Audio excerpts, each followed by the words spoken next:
Lazy people do a little work and feel like they should be winning. Winners work as hard as possible and still worry that they're being lazy. This is absolutely and utterly true. Even myself, as hard as I work with my monumental successes and billions of dollars, I sit at home and wonder, should I be doing more? Could I do more? Did I really need to sleep 7 hours? Would I have survived if I slept 6? Of course I would have. I feel permanent guilt for how hard I do not work, even though I outwork all of you.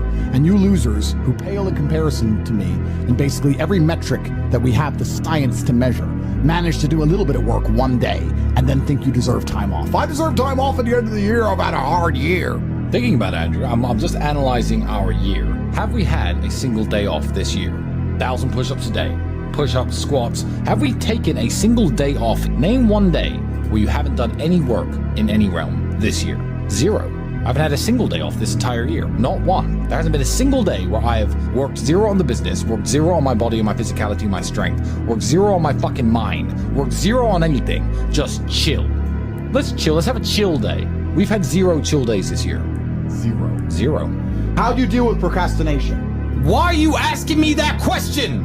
Why are you on this podcast asking me how to stop procrastinating? Turn off YouTube. Go do something. What's wrong with people? This is exactly what you were talking about asking a question you already know the answer to. You know the answer is to stop doing things that waste your time and apply yourself to something important. Now, this may not be a waste of your time, but let me tell you, you're a dumbass, clearly. It's like Googling how to get fit, like you just said. Everyone knows what a push-up is. Do 10,000 of them a day. Stop wasting your time. You know, I've never had to deal with procrastination. I've never had to deal with not being motivated because what is the alternative? Literally, be a loser forever? I am sick of reading shit on the internet saying, yeah, you know, some people are special and they take longer to bloom and your time will come. Let me tell you something, 99.9% of people who are born broke, live broke, stay broke, die broke. That is the reality for almost everybody. You already know the answer. You don't need me to tell you. I can't stop myself working as a person who doesn't need money. And then there's people with no money who don't work. It blows my mind, which is why the winners are winners and the losers are losers. And it's almost like you can't save these people. I have something I sent in my email recently. I said, you could give the average man a brand new Ferrari and a roadmap and a coffee and a full tank of gas and tell him the destination, success. And halfway along the drive, he'll quit. It's too far. No matter how well you set it up for people, they'll quit. And people will sit there and go, and then put on Netflix. What more? I've given you a Ferrari, a full tank of gas, I've given you the latte, I've given you a roadmap, I've given you a hot girl to sit next to you and play songs and do selfies. I've given you everything. Just drive the car.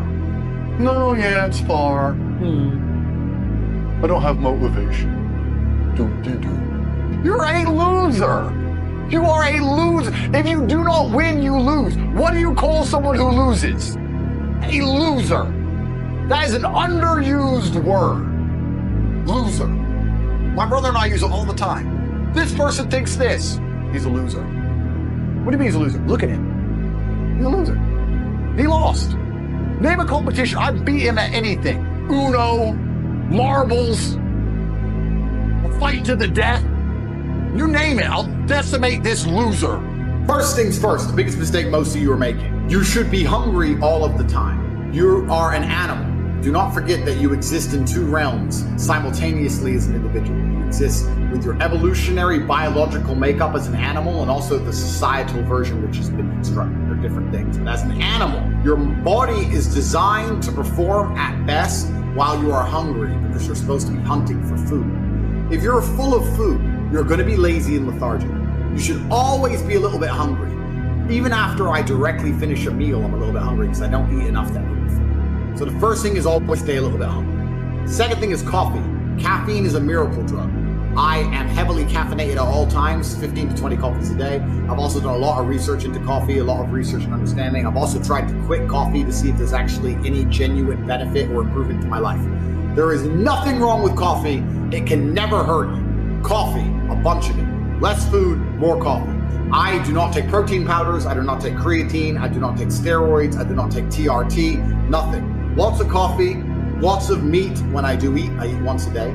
If you stay a little bit hungry, eat a meat-heavy diet, lots of coffee, you will begin to work faster. I absolutely guarantee it. Do those things. Do those exact things. Stay hungry, drink coffee. Tell us the truth if you genuinely feel better, because I guarantee you do. Guarantee. It's actually an amazing point, because you and I, not many people know this about us, we have a problem with napping. Yeah. We're anti-nap. But that's the one thing we'll bully each other for. If anyone catches the other one having a nap, they get bullied. I'm tired like a baby, and I want to have my nap because I'm tired like a baby, and babies are tired, and my eyes are tired. I want to be like a baby. This is the thing. Naps are so important because people are always napping. And they're like, sleep's really important for your cognitive and your muscles. If that's so true, how come you sleep more than me? I sleep 4 hours a day. I'm built like a tank. I beat the shit out of you, and I'm smarter than all of you, and I'm richer than all of you. Why are you sleeping so much if it hasn't helped you at all? Yeah. Clearly you're just lazy. And you think, oh, just have a nap. How do you even sleep? I can't even sleep. I've got too many things in my mind, too many problems to solve. You're sitting there sleeping away like a loser. And you should bully all your friends for napping. Because you know who takes naps? Babies. Babies love naps. So next time you see your friend napping, say, oh, you know, I know someone else takes a nap. It's a baby. It's 1 year old. I know this 1-year-old who loves naps. Oh, did you have a nice nap? And when I say try your best, because we're not robots, that means also do your best at relaxing and resting. If you're gonna work. If you're gonna chill, then chill. You don't wanna be a dim light that's half on. You wanna do one or the other. Now, I find chilling and relaxing, I guess this is my personality, it makes it easy, extremely stressful. There's nothing more stressful for me than trying to not do my work. Because if I'm not doing my work, then I'm thinking about the work I'm supposed to do, and I'm more stressed than doing the work. So everyone goes, Andrew, you need to just chill. I'm like, that sounds terrible. That sounds like the most stressful situation to be in. So all I want to do is work. But if you're gonna do something, you should be doing your absolute best at it.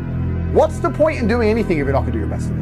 And it's amazing how things can translate. If you do your best in one thing, it's not only the fact that the way you do one thing is the way you do everything, but if you do your best in one thing, it can radiate out across your entire life. That's the greatest thing about being a man. As a man, when you upgrade your life and you become a better man, by extension, you automatically improve the lives of all of your friends, of your woman, of your children, of your community, of your country. We radiate. It's amazing. But putting in that extra effort pays off, dividends. And you can look at it spiritually. You can be philosophical about it and say that God rewards people who try hard. That's how I like to see it. God is literally looking at all of us, no matter which God you believe in, and he's saying, all these people I've created, who's thankful? Any one of us could have lost our eyesight to bacteria at age 2. Any one of us. We didn't. So saying, who's thankful enough for what they have that they're trying their absolute best with it all of the time? If you do that, he's like, I like this guy. I like him. He's cool. Give him blessings. Give him something. It's amazing what comes your way. If someone were to say to me, Andrew, if you make an extra $1, or if you throw an extra punch, endless blessings will come your way, it would be disingenuous for me to sit and say I couldn't do it. So I want you to actually think about what you've done your complete best at. And then I want you to try and apply the analogy of focused, because I focused my power into one knuckle and did more damage than any of you could ever do. It's actually interesting because I think humans, or maybe this is just me coping, maybe this is cope, but I think we're designed to struggle a bit. Because the closer you are to struggle, the more sensible you are. Also, if you meet somebody who's had a hard life, they seem to be pretty wise. Yes. It's difficult to find someone who's had a hard life who's a total idiot. When you speak to these morons, they've had very easy, soft lives. So I think humans are supposed to struggle a bit. I know it's overused, but hard times create good men create good times, and the good times create a bunch of weaklings, and they mess everything up. These people have had too easy lives for too long, and none of them know any struggle at all. I mean, I don't know about you. I can almost crash my car 10 times. And I only slow down when I hit the tree. This is how I am. Like, I think that inside of the human psyche, sometimes you need to be shocked. You need to be hammered with something. That's just how it goes. Because until then, you're like, maybe I'll keep it in mind. But there's a lot of these people out there who aren't being taught any lessons at all because they have never had any kind of difficulty in their life. And what is life without difficulty in the first place? But I think life is actually pretty simple. There's action and reaction. There's cause and effect. There's brave people and there's cowards. A lot of people are self-interested. And if you understand the basis of these motivations, it's not difficult to work out why the world functions the way it does. And cause and effect and action and reaction are very real. And I think one of the largest plagues we have in the world today is a lack of action amongst people, and deciding not to act is an action in and of itself, right? And that's the only philosophy you need for life. If you want something to move, you have to move it. If you sit and wait for somebody else to move it, you're a coward. Yeah, you're just hoping it's going to happen. And that's why I don't understand when a lot of people who see where the world is going and see the future that's going to be laid out for their children kind of just hope and pray when they really need to be taking a more active role, even if it's as simple as discussing every subject with anyone who will listen. There's nothing more expensive than not working, trying to have fun, enjoy your life, because then you spend money. But if you work, it's free. In fact, you get paid.